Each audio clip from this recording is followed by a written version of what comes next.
5, 4, 3, 2, 1. Unleash the dragon's wrath.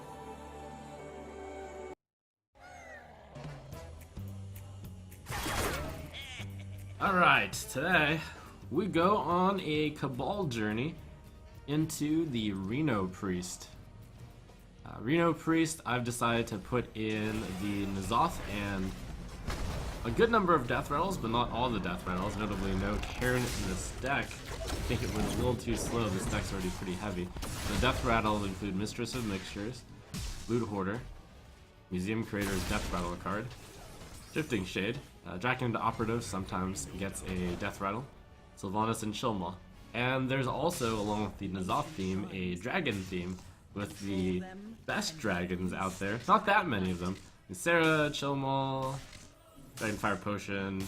Just good AoE, I'd put it even in a deck without dragons. Bookworm, Draconid OP, Azure Drake, Twilight Guardian. Draconid OP is a big reason why dragons are even in a deck. Because it's really good. Fucking Corruptor. Try to get enough value, win the game late game. Not really too flashy, but big picture of how you build your Reno deck is pretty interesting. Alright, played some games with the initial Reno Priest build. As you can see, I went 0-2. It turns out it was... Everybody, welcome back. This is Homeless Rudy, and today everybody wants to know, Rudy, what's the worst investment you've ever done? What's the worst amount of money you've ever lost? Well, Homeless Rudy is here to fucking tell you all the worst, all the things I've lost money on. What's the worst Magic investing you've done? Well, it's a pretty simple video to make, you know? So I'm out here in my new raincoat, and trying to decide what to talk about. First thing I want to talk to you guys about, I'll tell you very quickly. Tempest. When these things were hot a year or two ago, everybody was obsessed with Tempest. Everybody was like, dude, Rudy, Wasteland's over 100, this crap is going higher, these boxes over 1,000. I raised my buy price to like $800 and $900 a box. I was buying Tempest boxes way too hot. I was buying Tempest boxes way too expensive. I was losing money. I paid too much. And guess what happened? The prices didn't hold. Prices dropped. So that's the first thing. That's a great story on what happens if you just don't properly plan things out. And what happens? You become Homeless Rudy. And Homeless Rudy says, you know what? There you go. Next thing that happened, you guys aren't even surprised by this. You can't even be surprised. Born to the gamble, I got hosed. I lost money. After the set was out for a while, some time went by, Homeless Rudy came along and said, you know what? Rudy, we got these boxes on sale. The distributors are selling Born of the Gods. They're on sale for $69.99, $70 a box. Alright, I'm gonna invest, and I'm gonna buy a bunch of them. So I did. Now here's the bad part. So Born of the Gamble boxes now, you'd be lucky to sell them for $50, $60. I took a bath on that. Easily lost a couple thousand on Born of the Gambles.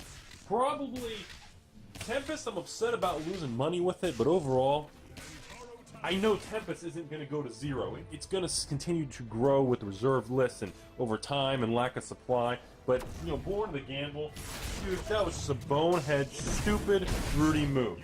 The only thing that makes Born of the Gamble look good? Speed versus cunning. You know what I think about when I see speed versus cunning? Wizards in a border going, yeah, we're going to be fast, and we're going to be so cunning, we're going to take your shit, and you're not even going to know you're losing money. That's what happened with this. Stupid. Speed versus cunning was a waste of money. They took everybody to Hose Town. There was no good cards in the set. It was just stupid. It was a terrible, terrible investment. It was a terrible idea. It sucked. The whole thing about it was terrible. Terrible. Homeless Rudy is homeless because of shit like that, and shit like that, and stupid. Well, this was my own fault. This right here, that was my own fault. Me overpaying for Tempest was a result of me getting sucked up in the moment with everything going on, with reserved list buyouts, when the uncommon Wasteland went to like 120 a card. When that card went over to $100 and something a card, I thought Tempest was a streaming buy. The boxes were going to be like $1,500. It was going to be like Urza Saga. So I overpaid on a ton of Tempest boxes, and I probably lost a couple $1,000. Easily, probably lost a couple $1,000. These things, you know, I've been dollar cost averaging lower, but I probably won't be around to live the day to be able to turn a profit on those things. Just not gonna happen. It's not gonna happen. So, brings me to my next thing. Good lord. You stupid.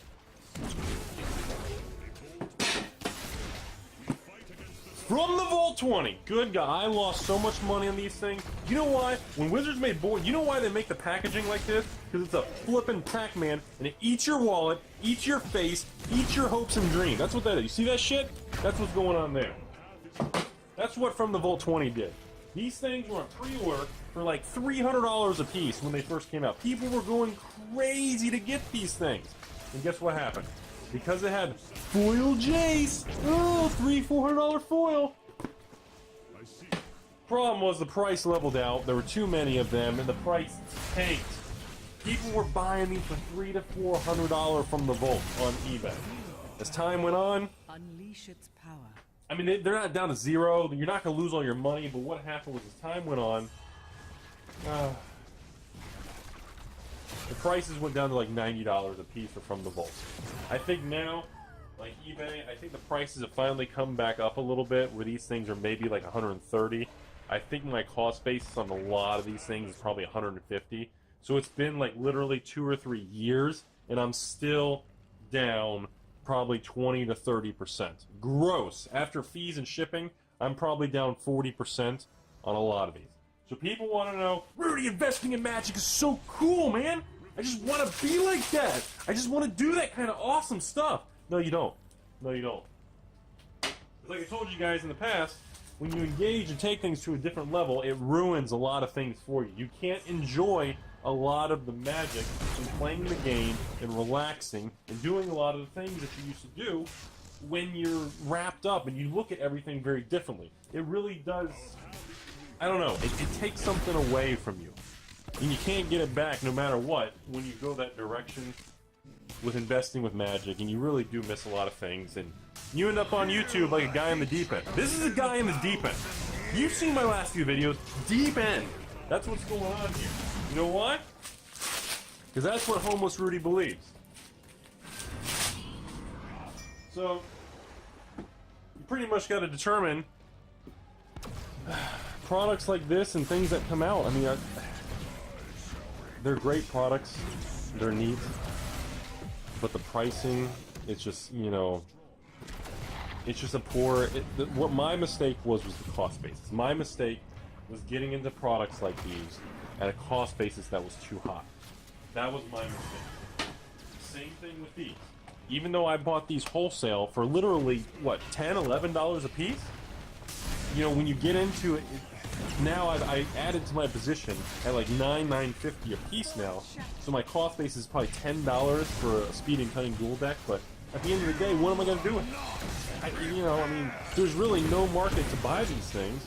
You got a couple cards that I think maybe worth maybe $5 to $10 if you're lucky. Gross. There's not really a lot you can do about some of these things. So, you know, that's why I'm pointing it out, because there's a lot of investments with Magic. You always see me on YouTube, oh, Rudy, you did so good, you're going to make money in this. Well, there's a lot of things that I do. As you can see, I'm not going to make money on. So this is a video about me investing in things that aren't working. So this brings me to my next and final thing that I lost money on. You guys recognize these? Anybody recognize these things? San Diego Comic-Cons. 2014, I think? SDCCs, as they call them. So a while ago, I bought a bunch of these things. Because I felt these were a limited, actual special limited thing. And a lot of people liked the specialty item, they liked the type of card, they liked all this kind of stuff, which was cool. It was very unique. The problem is they're not really realistic cards to play with because of how it's very difficult to read and use. They're sensitive. You barely handle the cards and they get damaged. They get scratched up, they get... I mean, you know, they're cool. My mistake was this. Although these were limited style products and tough to get from most people, these spiked and came out in 2014 because the 2013, which was the first time they made these, it became super rare, super desirable, and everybody wanted them.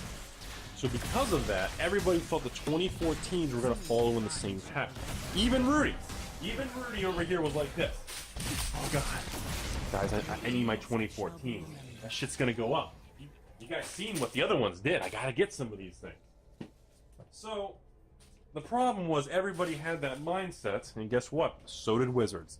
They printed like 10 times more of these versus the original 2013 San Diego Comic-Con exclusive Planeswalker Black Silver blah blah blah. So what happened was they came out, they're selling on eBay for like $300 a piece, and the price tanked $250 to $200. I think now they're like $175. I waited for the price to drop from the $300 down to about $220, and then I started buying them because it was a 30% to 40% off their highs, which is usually a good entry point for me. The problem was they kept dropping even after I bought them. So, stupid bankrupt Rudy was buying 5, 10, 15, 20, 30 of these things, scooping them up, dollar cost averaging, lower and lower, and guess what? Fast forward a couple years, and they're still worth like 180 to 200. So easily down 15% gross, probably 20-30% net after shipping fees and selling. So again, poor decision, based on emotions, based on not being focused, based on being wrapped up in the moment, and based on just being stupid and being a Timmy. These were all Timmy decisions in this video. Okay, if I was smart, I should have done stuff like this. Original Innistrad that had all the check marks of a blue chip investment. Everything about it. But nope. Being a Timmy that I was, I made poor decisions on many products. So on average, on just these probably 1, 2, 3, on these probably 4 or 5 things, I probably lost 10 grand easy. Yeah. Why not, right? I cannot fail. Our path is clear.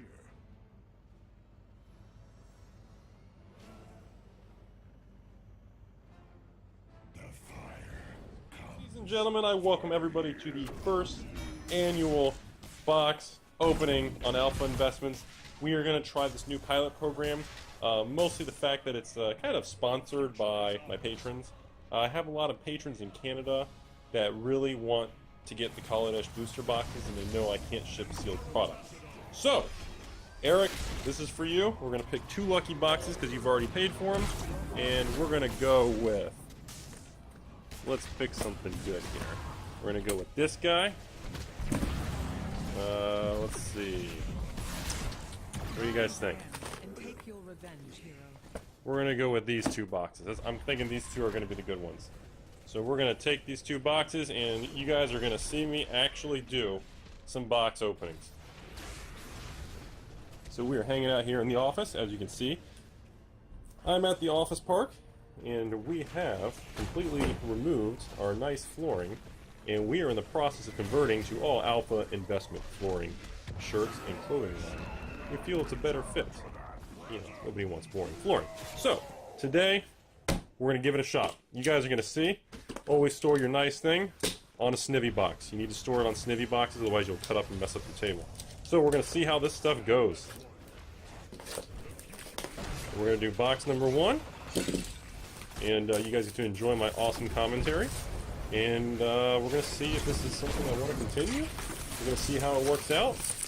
And obviously I can't ship sealed product to Canada. So, we made the agreement that he wants all the rares, mythics, foils, and pretty much all the good stuff. And I get to keep the glorious commons. Woo! Alright, Eric. You feeling lucky, big guy? You going to Hose Town? Let's see how we do here. I don't know if you guys can tell the difference. This is also the first time I have used my all-new camera over here. This is my new HD camera setup. Oh, we got a master. Nothing too great there. And no foil. So we're going to see. You guys get to listen to my ridiculousness on what I think of these fantastic cards. And Oh my god, I thought that was almost the same rare in a row. Midnight Oil and no foil again. I'm a pretty quick pack opener because I've done so many over the years. The shrine. I'm quite, The dragon knight. From within. Architect of the Untamed. Alright. So far, not looking nothing amazing. Looks like a bunch of 49 and 99-cent rares. Oh, nice tower. It's not too bad. And we got a foil rare already, and it's a Trinketeer. Probably not exactly the best foil rare, but you know what? Not too bad. I've seen a lot worse. Put the foil aside for him. Eric, if you want the tokens, let me know. You didn't comment on the tokens. Not really. Kind of indifferent if you do or don't. That's up to you guys. Yeah, Reservoir. The old Reservoir. Look at that. Are we going to Hose Town, everybody? How's this working out? It's going to be pretty good. Yeah, first mythic. We got the crafter. Congratulations, a few dollars. Ooh, I love those foils. Though. Good lord. Look how nice those foils are. You gotta give Wizards credit on that. Alright, so we're gonna kind of make this a little more legible. So we are at 1 mythic, 2 foils.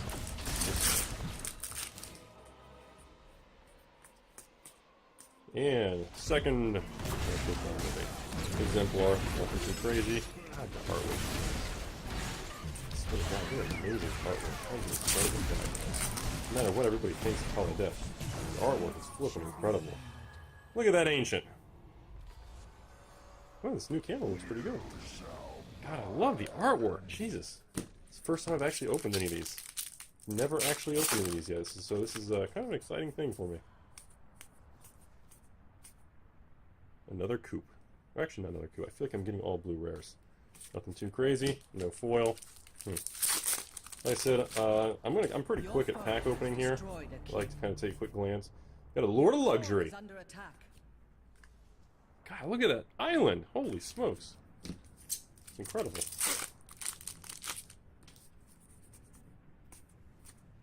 Key to the City. Good flavor. That's all I really have to say. And beautiful artwork as always. Not feeling so lucky in this box so far. I don't know what you guys think. A wonder. Do you wonder? I don't know how. I'm wondering how this box is going to turn out. Beautiful foil, though, of course.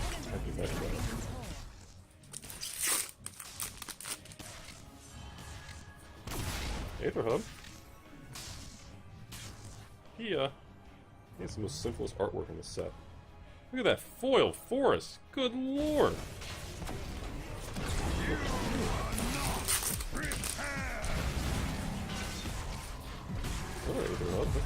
A nice little outcome there. And we have another foil. We are sitting in a full uncommon. Spark of Creativity. What do you guys think? Pretty creative set. You feel like it's worth it? It's definitely creative, I give them that. It's just more the printing and the value. Look at that allocation. Cabal.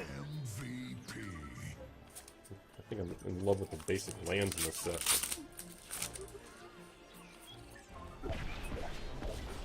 Another Lost Legacy. I think we already had a Lost Legacy. Pretty sure we did. Could be wrong.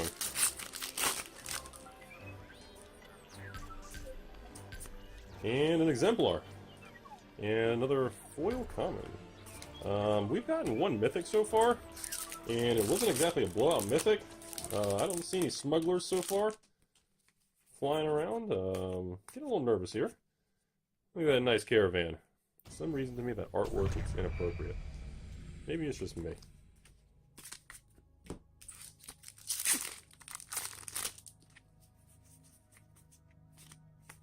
Hey, there you go. There you go, Eric. There's a nice $20 second second mythic in the box. I think it's a nice hit for you. I think she's still at 20. I don't know. I think the prices have tanked a lot.